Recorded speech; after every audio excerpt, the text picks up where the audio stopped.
Okay, so today we're doing a kind of my opinions and experiences, not really a review because I don't have too much to compare this to, but this is my skateboard that I built. So let's go ahead and turn this over. I apologize for the rain and the background noise, but it is raining, so we can get a look at the bottom here. Can't tell, this is quite heavy, so I'm going to try and balance this up here. So for the drivetrain, we have Flipsky 6374 190 kV motors. I think these are rated for 2,000 watts. And a typical skateboard that you'll see, like a pre-built one or the cheap kits from China, will be 50-55, 500 watts. So this is 4 times stronger. And this thing, I had one of those older boards with the typical size motors. And these things are just, you can see compared to my hand here, these are absolute beasts. Going along, we have the belts, and these this kit came together. The trucks, the motors, the wheels, all this came together. These are, I think, these are the cloud wheels, and I think these are 120 or 100. Yeah, these are 120 millimeter, not 105 millimeters. You can see they're quite worn down because I've been riding this for about a year. So this is a very long-term review for sure. Moving on, I just have a ESC cover that came with a different from a different company that I slapped the ESC in there. It's the Flipsky, I think it's the V4.2 ESC. I'll have a link to it down below.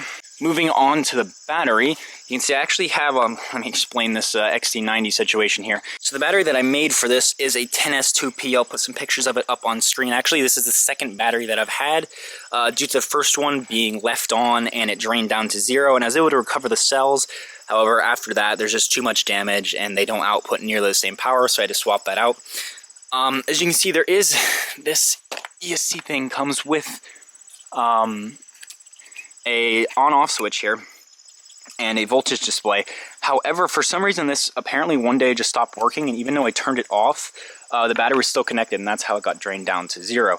So I checked the switch, I tried to swap the switch, it still electrically works like on off, but for some reason it still allows power through it. I can't understand it. So I've had to just go to disconnecting the battery, because I used to have this tied down nice and neat, but now every time I want to stop using the board, I just unplug the XT90, which is a little bit annoying because this hangs down. It's kind of ugly, but it's not the end of the world. For the deck, this is just a 35-inch deck that I bought off of Amazon. It's like a pre-built board with motors. I just took the original trucks out and use it to my size. And I originally wanted that because when I carry it, I don't want it to touch the ground. So it needs to be short enough for that. And I also wanted a tail on the back here.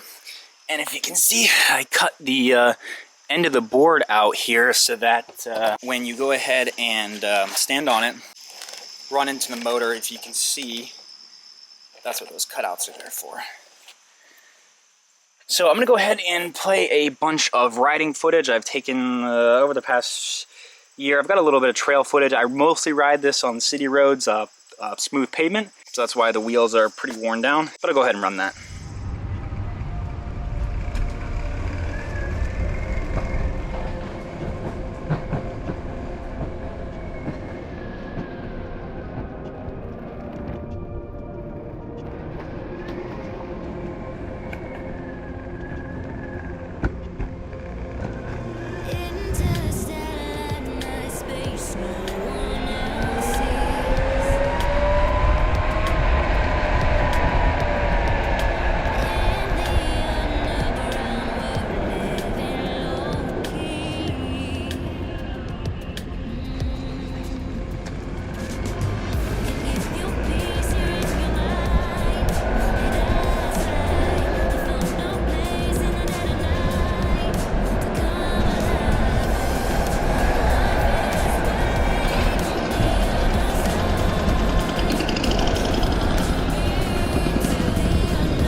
Alright, so that's the footage. I've been using this, as I said, I've been using this to commute to and from class, to and from the gym, pretty much anywhere I need to go that I can get there on a road. And I have not had any problems. Well, I guess I should not say that. I'm going to go ahead and give a disclaimer because I did have a couple falls, a couple injuries on this board. So if you don't like blood or anything like that, look away or skip ahead, because I'm going to go ahead and show pictures and stuff of my injuries simply to promote safety and to promote caution, I guess. When I ride, I don't wear any helmet or knee pads or anything. And now this first fall here was on an old board and it was on snow, and for some reason the board just went full power and took off and got ahead of me. But now the second one was on this board. I was going on a going on a pavement road. I was going about 35, I think, due to, well, that's what the remote said. I'm not sure how accurate it is. I think I hit a storm drain cover and just started to wobble, and it just got out from under me, and I slid down the road at 35 miles an hour. And so yeah, that one definitely hurt. So if you're a new rider, I would definitely not recommend something this powerful. I simply have this power because around Pittsburgh, there are a lot of hills that I need to go up, as you could see in the footage, and these motors just absolutely killed up the hills. Now, for the remote, let's see if I can get it to show up here.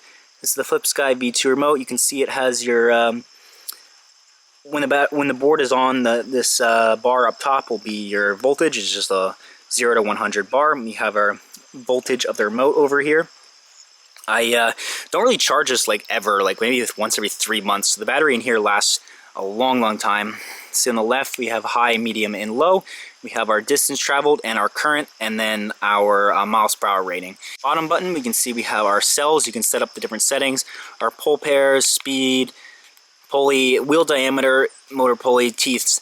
So if you notice in there, the wheel diameter is actually set to 150. That's not right. These are 120 millimeter wheels. However, I found when I originally built it, despite having all the correct numbers in, the speed it was displaying was definitely way too low. So I went ahead and played around with the numbers, driving next to a car, and got it to where I think it's pretty closely accurate. So you might have to change your wheel diameter around a little bit if you're getting different speed. Now going off the range, once again I have a 10S 2P battery in there. If I built this again, I would probably change it to a 3P. It really depends. For my application, the 2P is fine. It's the maximum size that will fit in this battery cover that I got from a website from DIY eBoard. You can see I have the BMS just on the outside because it would not fit on the inside. I just bypassed that and used it for charging and just use a 36 volt 2 amp charger. Pretty standard. But if you were building this more for long range, I would suggest a 3P or 4P battery. However, that starts to add weight really quickly, especially with these motors and trucks. It is a very heavy board, so it can be a little cumbersome to carry upstairs. But yeah, like I said, that was just a quick review of my board. I've been using it the past year or so. I love it. It's amazing, but you definitely do need to be careful with it. You can severely injure and definitely kill yourself on it if you're interested in these parts. But once again, if you're a beginner, I would not recommend this board. Alright, that's it. Thanks for watching. Please subscribe, and I'll see you in the next video. Bye.